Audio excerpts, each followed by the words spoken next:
Bismillahirrahmanirrahim. Assalamualaikum warahmatullahi wabarakatuh. Jumpa lagi dengan saya di channel Fitness. Kali ini kita akan bahas tentang THR. Di sini saya dapat surat edaran dari Menteri Ketenagakerjaan bahwasanya tentang pelaksanaan pemberian tunjangan hari raya keagamaan tahun 2023 bagi pekerja atau buruh di perusahaan. Kita garis bawahi adalah perusahaannya.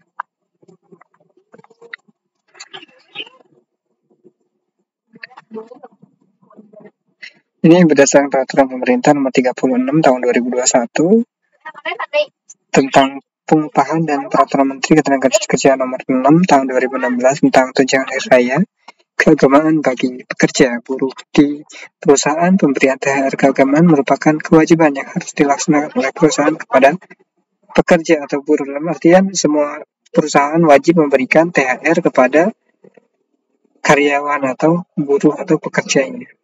Di sini dijelaskan dalam pemberian THR keagamaan tersebut dilaksanakan dengan ketentuan pertama, THR keagamaan diberikan kepada pekerja buruh yang telah mempunyai masa kerja 1 bulan secara terus-menerus ya, lebih dari 1 bulan atau mempunyai minimal 1 bulan gitu ya, dan bekerja secara terus-menerus gitu ya.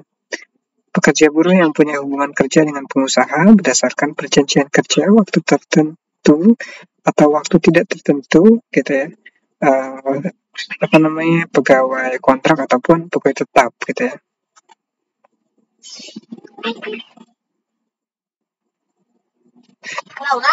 Nah, itu yang akan mendapatkan THR. Di sini ada besaran THR keagamaan. Dijelaskan juga dalam dalam THR ini, dalam surat edaran ini tentang besaran gajinya atau besaran tunjangan hari rayanya. Di sini bagi pekerja atau buruh yang punya masa kerja 12 bulan secara terus-menerus atau lebih gitu ya, diberikan sebesar 1 bulan upah, jadi 1 bulan gaji yang bekerja selama 1 tahun secara terus-menerus gitu ya.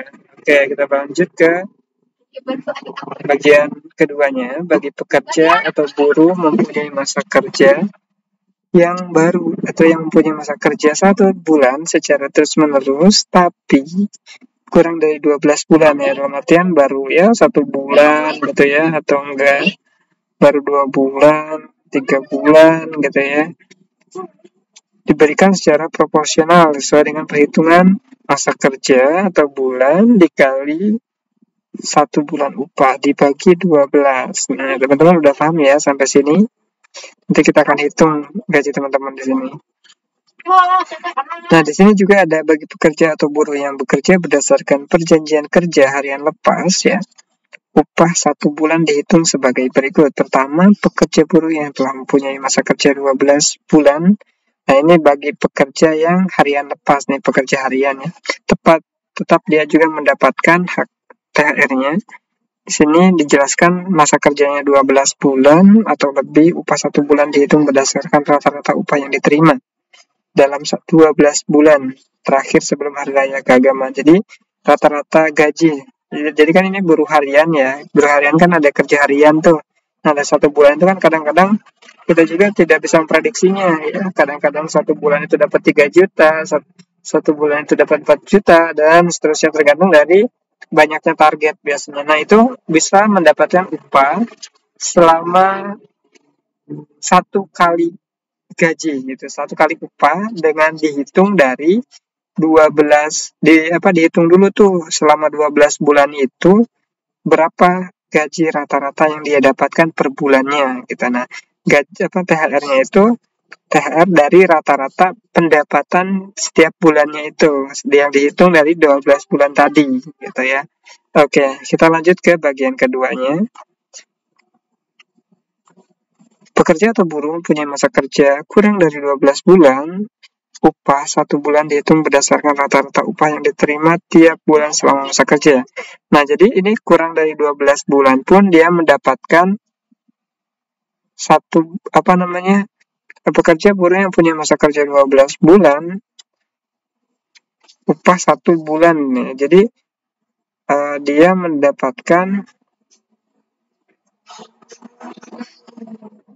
upah atau THR gitu ya, selama 1 bulan dihitung berdasarkan rata-rata upah yang diterima tiap bulan selama masa kerja. Nah, misal dia kerjanya itu baru 6 bulan, tapi statusnya itu pekerja harian lepas. Nah, dari 6 bulan itu rata-rata pendapatannya berapa? Ada yang 2 juta, mungkin ada yang 4 juta, ada yang 3 juta, dan seterusnya. Nah, itu dirata-ratakan, jadilah poin akhirnya berapa. Nah, buruh harian lepas itu akan mendapatkan hasil dari rata-rata tadi. Nah, seperti itu.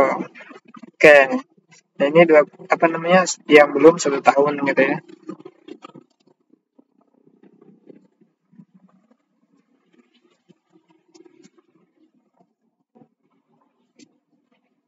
Nah, di sini bagi pekerja atau buruh yang upahnya ditetapkan berdasarkan satuan hasil, maka upah 1 bulan dihitung berdasarkan upah rata-rata 12 bulan terakhir sebelum hari raya keagamaan.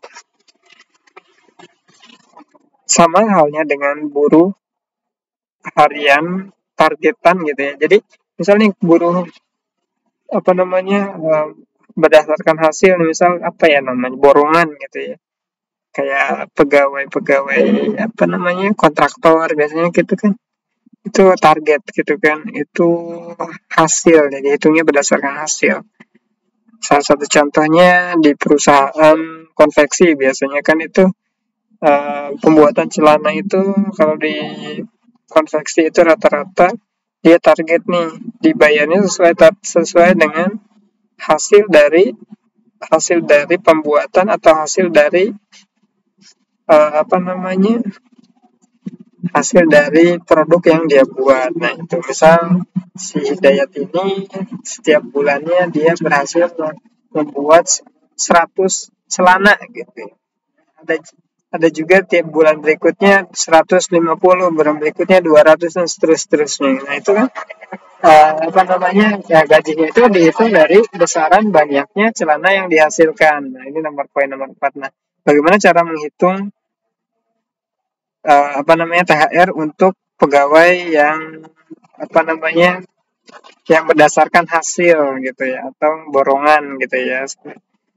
Borongan nih, satu celana itu misal 2.000 atau 10.000 atau 200.000 misal seperti itu. Nah, jadi caranya bagaimana? Jadi caranya teman-teman tentunya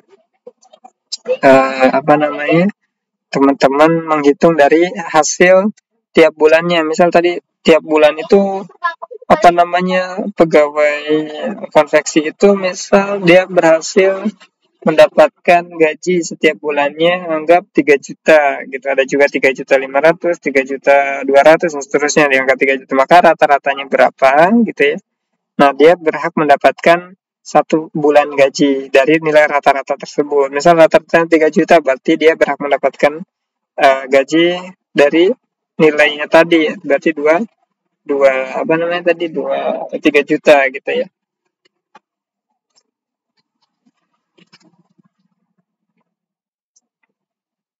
Nah, ada juga di sini tentang berdasarkan MOU atau legalitas perjanjian kerja sama gitu ya. Di sini bagi perusahaan yang menetapkan besaran nilai THR keagamaan dalam perjanjian kerja, peraturan perusahaan gitu ya, perjanjian kerjasama atau kebiasaan lebih besar dari nilai THR keagamaan sebagaimana nomor 2 di atas gitu ya, di atas tadi di sini. Nah, tentunya maka THR keagamaan yang dibayarkan kepada pekerja atau buruh sesuai dengan perjanjian kerja, peraturan perusahaan, perjanjian kerjasama atau kebiasaan tersebut. Nah, misal di surat perjanjian kerja itu kita akan mendapatkan THR sebanyak 100% atau 100% ditambah misal 100% dari gaji atau 50% dari gaji ditambah 1 kali gaji misalnya. Itu tergantung dari MOU atau surat perjanjian kerja ketika kita baru masuk di suatu perusahaan gitu kan. Biasanya ada tuh perjanjiannya. Nah, pendapatannya itu disesuaikan dari perjanjian itu, THR-nya maksudnya. Salah satu contohnya gimana? Nah, di THR itu dicetuskan juga di dalam MOU-nya, perjanjian kerjanya, bahwasanya untuk THR ini diberikan 1 bulan gaji ditambah, itu ada tambahnya nih, 50% dari gaji. Berarti double tuh, gaji 1 bulan ditambah 50%-nya. Nah, ada juga sih kakak saya itu waktu apa namanya? Waktu kerja di luar, dia dapat gaji itu THR-nya itu 3 kali lipat dari gaji. Maka bisa aja seperti itu. Sesuai dengan aturan perusahaannya. Nah, di sini juga ada untuk perusahaan industri padat karya tertentu yang berorientasi, yang kerjanya ekspor, ya, yang melaksanakan penyesuaian waktu kerja dengan upah sebagaimana dimaksud dalam Peraturan Menteri Ketenagakerjaan gitu ya. Nomor 5 tahun 2003 tentang penyesuaian waktu kerja dan pengupahan pada perusahaan industri padat karya gitu. Jadi kerjanya itu apa namanya, mengurusi ekspor ke luar negeri gitu ya, atau barang untuk dijual keluar gitu ya. Berorientasi ekspor yang terdampak perubahan ekonomi global, maka upah yang digunakan sebagai apa namanya, upah yang digunakan sebagai dasar perhitungan THR keagamaan bagi pekerja buruh menggunakan nilai upah terakhir sebelum penyesuaian upah berdasarkan kesepakatan. Jadi ini berdasarkan kesepakatan ditambah maka upah yang digunakan sebagai dasar perhitungan THR keagamaan bagi pekerja atau buruh menggunakan nilai upah terakhir. Jadi nilai upah terakhirnya, misal dia tuh upah terakhirnya itu 1 per bulannya itu terakhir itu dia dapatkan itu 500 juta gitu ya. Nah, dia berarti mendapatkan THR segitu sebelum penyesuaian upah berdasarkan kesepakatan. Tapi kalau udah ada sepakatan mah ya berdasarkan kesepakatan saja, disesuaikan dengan kesepakatan. THR keagamaan wajib dibayarkan secara penuh dan paling lambat 7 hari sebelum hari raya keagamaan. Nah, jadi teman-teman semua, kita sebagai buruh atau pekerja wajib diberikan THR dan paling lambat itu tanggal hari Lebaran -7 sebelum Lebaran. Jadi teman-teman berhak itu untuk meminta THR tersebut.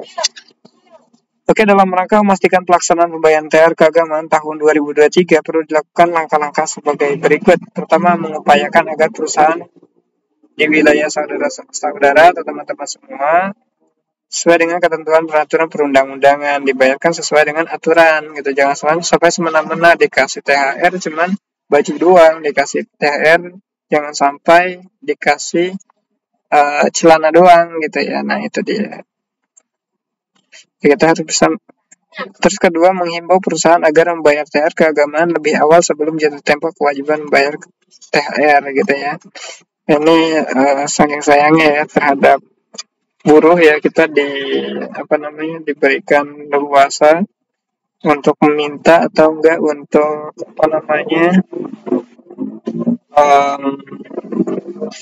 untuk mengetahui hak kita sebelum hari raya.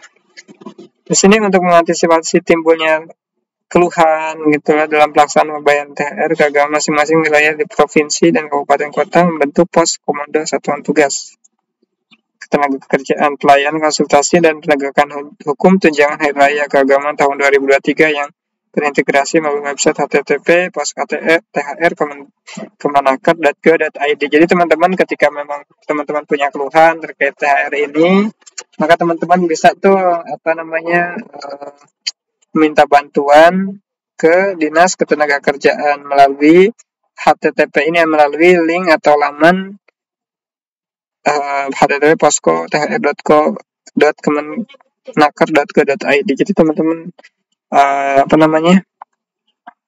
teman-teman harus melaporkan gitu ya, atau konsultasi lah ya terkait dengan apa keluhan-keluhan teman-teman gitu ya.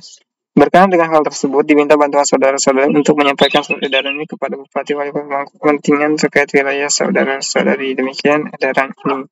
Sini ada tertanda tangan Kementerian Ketenagakerjaan Republik Indonesia Ida Fauzia. Tembusan ini untuk presiden dan seterusnya. Oke teman-teman, teman-teman jika memang agak pusing mendengar penjelasan saya, teman-teman bisa unduh ya di deskripsi, nanti saya akan berikan linknya teman-teman. Demikian itu saja, terima kasih dan tetap semangat untuk kita semua. Selamat Hari Raya, sebentar lagi kita melaksanakan Raya Idul Fitri. Semoga teman-teman semua dalam lindungan Allah Subhanahu wa taala dan selalu sehat dan walafiat. Demikian, tetap semangat dan mari upgrade diri kita. Terima kasih.